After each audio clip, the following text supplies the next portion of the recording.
Hello all. Today we will see gynec topic, diseases of menstruation. In that we had seen about dysmenorrhea. Second menstrual disorder is menorrhagia. Menorrhagia is a term that means excessive menstrual bleeding. Menorrhagia means excessive menstrual bleeding. In the normal menstrual cycle, we had seen there should be a minimal quantity of bleeding is 70 to 100 ml. It should not be more than 100 ml at any cost. So whenever there is bleeding which is more than 100 ml, that term is called as menorrhagia, excessive menstrual bleeding. So menorrhagia is excessive menstrual bleeding. Because of this excessive menstrual bleeding, patient have, as you know, whenever there is blood loss, patient will be anemic, weak, and there will be signs of shock, signs of anemia, and if this condition is not treated in time, patient can go in shock and anemia, and it may lead to serious condition or sometimes death. So we should not ignore the menorrhagia. That is the term which is something about excessive blood loss to the female at every menstrual cycle. Per month she will have that excessive menstrual bleeding. Because of this excessive menstrual bleeding, per month she will naturally have weakness, anemia, and sometimes shock. So now we will see what are the causes for this menorrhagia or this excessive menstrual bleeding, because it is not common or it is not seen in every female, it is seen in some females. So why this condition occurs? There are some causes or some main factors. Usually it is because of hormonal imbalance. Secondly, it is because of some diseases, gynec conditions like uterine fibroid, myoma, polyp, cyst, uterine or ovarian cyst, rarely tumors, benign or malignant tumors, sometimes inflammatory diseases, we call it as pelvic inflammatory disease, sometimes infections like tuberculosis, STDs. STDs means sexually transmitted disease. Sometimes it may be because of contraception, contraceptive pills or COPD, IUCD, intrauterine contraceptive device. These are conditions that may lead to excessive menstrual bleeding. Rare causes are because of blood disorders. Some patient may have anemia. Anemia also leads to excessive menstruation. This is vice versa. Because of menorrhagia, patient can go in anemia, and because of anemia also patient may have excessive bleeding time, and she have menorrhagia. Sometimes with hypertension it is seen. Sometimes with thyroid disorders menorrhagia is associated. So these are causes for excessive menstrual bleeding. These are the basic causes. So clinical features of menorrhagia will be, she will complain of heavy bleeding or heavy blood loss or heavy cycles per month. She will have excessive bleeding. Associated things are pain in abdomen, crampy sensation in abdomen. Because of bleeding, she is very tired. There is weakness, giddiness, fatigue. All the associated complaints are seen. On examination, there is signs of anemia, signs of shock may be present if there is sudden blood loss, and per abdomen there may be tenderness because there is underlying pathology. So when we palpate, we get the tenderness. PSPV examination, per speculum and per vaginal examination, usually there is bleeding, and if there is any abnormal growth or infection, it can be seen or it can be palpated. After this we have to go for investigation. Investigation part is important for HB percentage. We have to see her HB level. Before going to specific line of treatment, we have to manage her general condition. Because of heavy bleeding, her HB will be drastically lowered down. So we have to do her hemogram proper. Then particular things we should do: hormonal assessment, thyroid levels. We can go for x-rays and other things for general condition to rule out tuberculosis and other things. So we have to do basic investigations. For gynec investigation, we have to go for USG, just a gross test actually. It doesn't show you underlying pathology, but for gross changes we have to sweep for USG.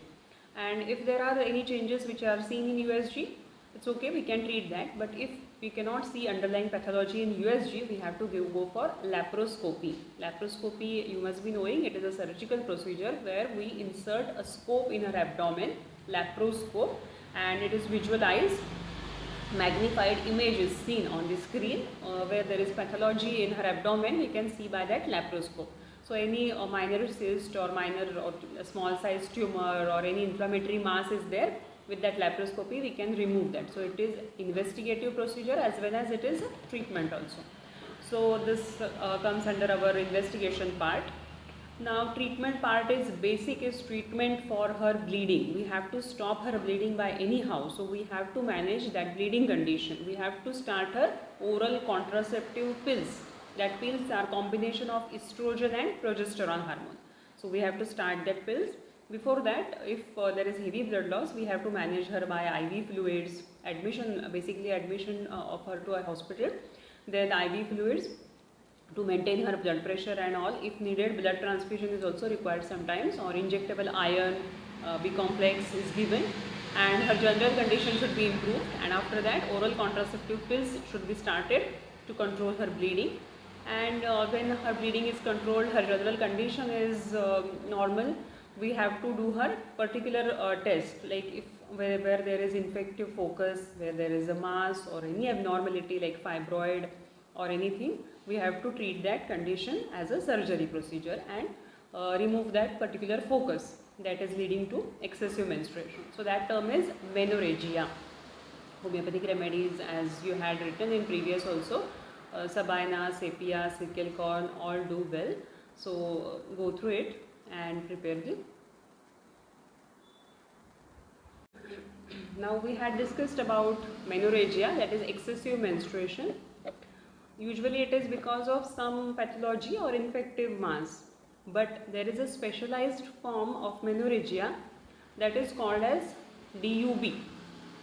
It is a term which is dysfunctional uterine bleeding, DUB. It is a specialized form of menorrhagia. It is one type of menorrhagia.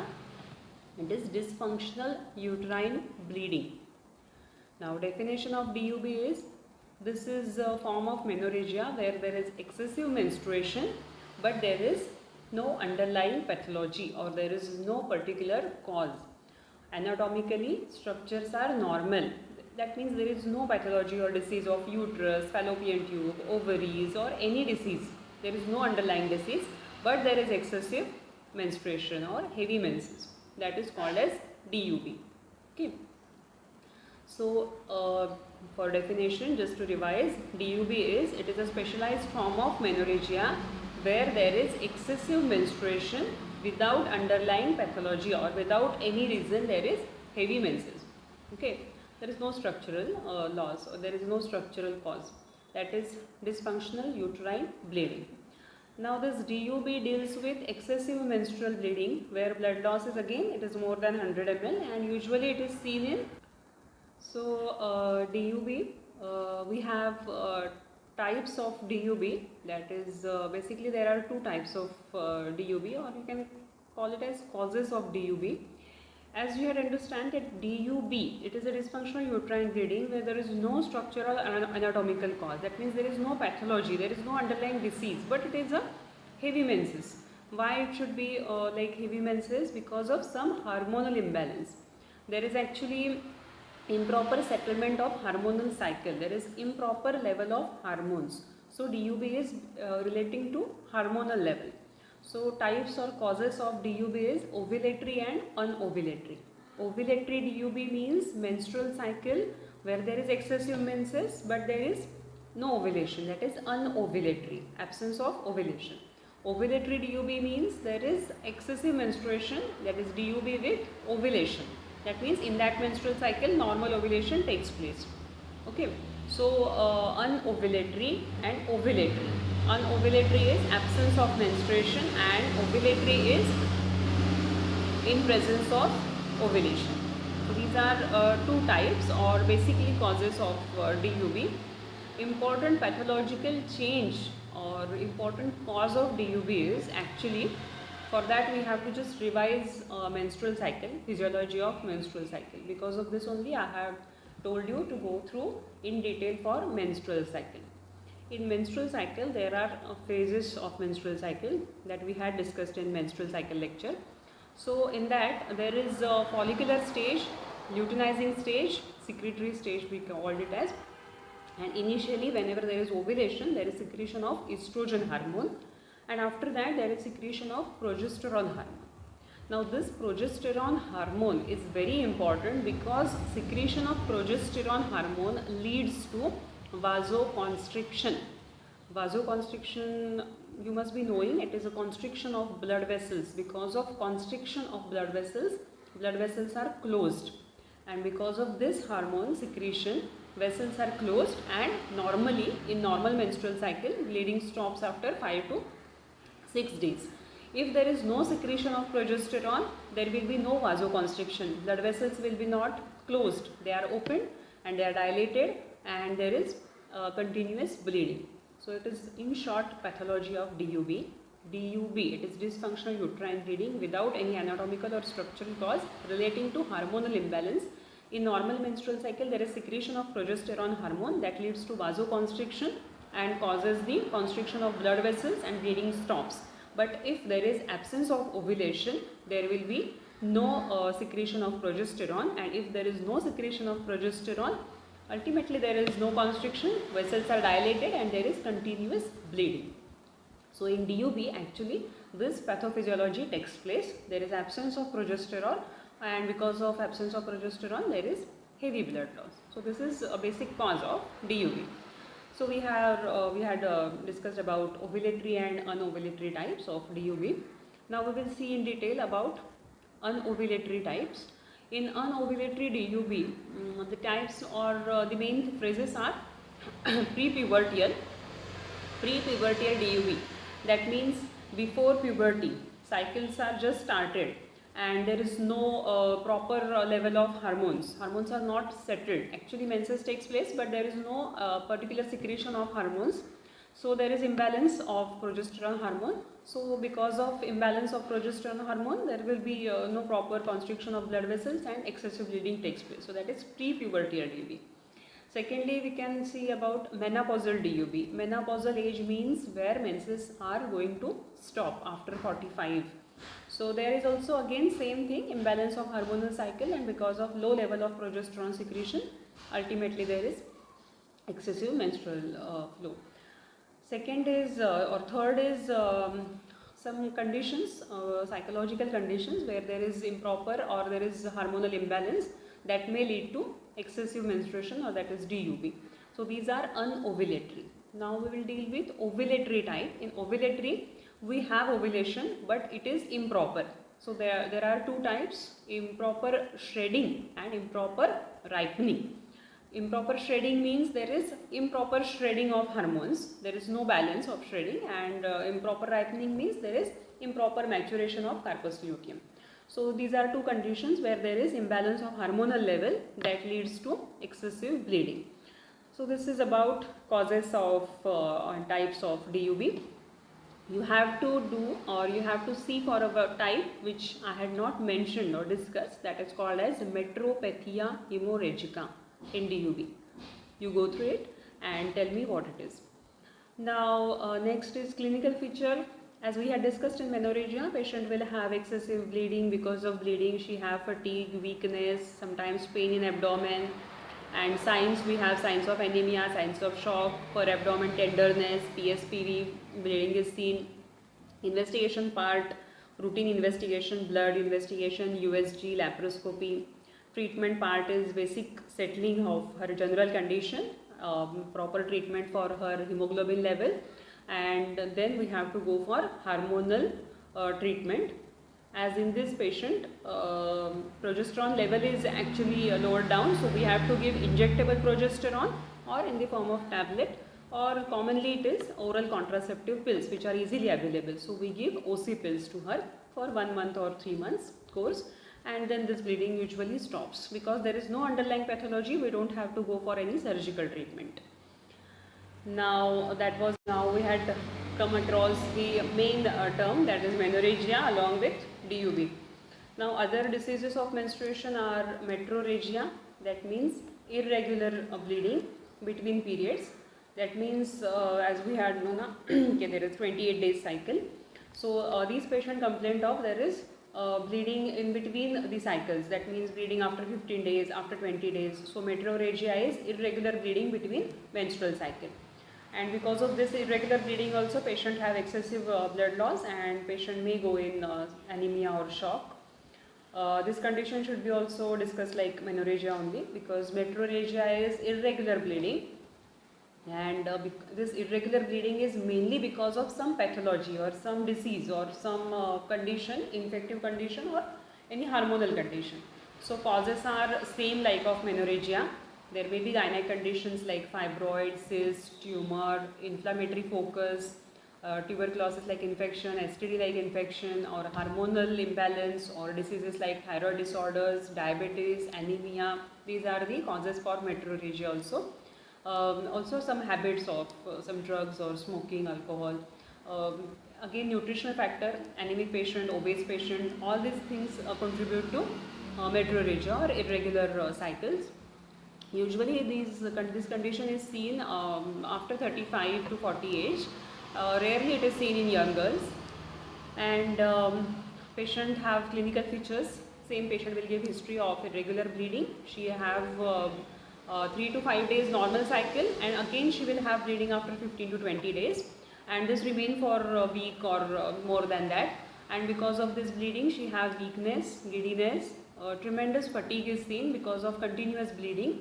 Uncomfortable feeling is also there, and on examination signs of anemia, signs of shock, per abdomen tenderness, PSPV, if any growth we can see or palpate.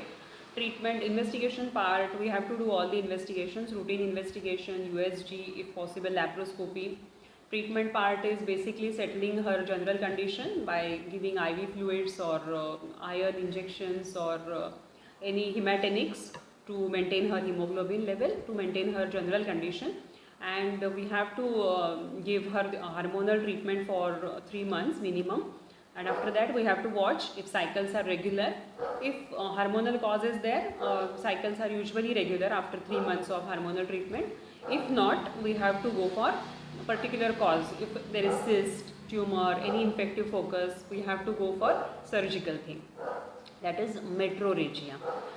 Another short term is there, that is polymenorrhea. That means extended menstrual cycle. Normal duration of menstrual cycle is 3 to 5 days, but in this term there is excessive or prolonged menstrual cycle. Cycle extends up to 8 to 10 days. That means bleeding is up to 8 to 10 days, and because of this bleeding also there is all the same things like metrorrhagia. Patient have weakness on all the things. Because of bleeding, patient have to treat at time. So whenever she will complain of anything which is not normal related to menstrual cycle, we have to check all the factors which we had discussed, general condition as well as gynecological condition, as well as any other habits or any other history. Right from contraceptive history, surgical history, we have to take her detailed history, also sexual history for any sexual transmitted diseases and all. So whenever she will complain of anything which is not normal related to her menstrual cycle, we have to go for detailed history, detailed examination, routine investigation as well as gynec investigation. And before going for any conclusion, we have to maintain her hemoglobin level by iron or any hematinics B complex or anything, either in the form of tablets or injectable, and then we have to give her hormonal treatment. And all the conditions are fatal if not treated at time, because all this condition leads to heavy blood loss. So it should be treated in time.